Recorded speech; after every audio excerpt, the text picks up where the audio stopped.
Friends, तो birthday हो, ये तो नहीं हो सकता कि बलून बस्टिंग चैलेंज हो। आज मैं अपनी छोटी बहन हानिया के साथ खेलने वाला हूँ। तो हानिया आ जाओ।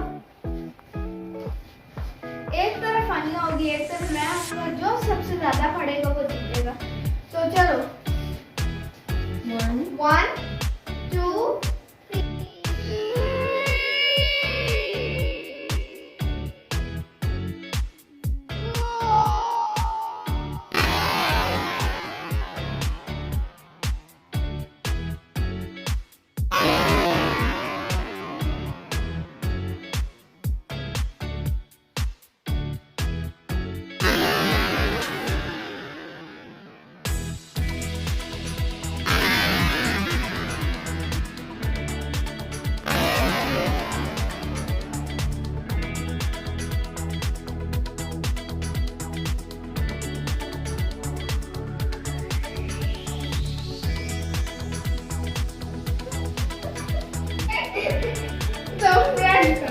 मैं 2 ही पार पाया हूँ, मेरी बहन ने 3 पार लिए।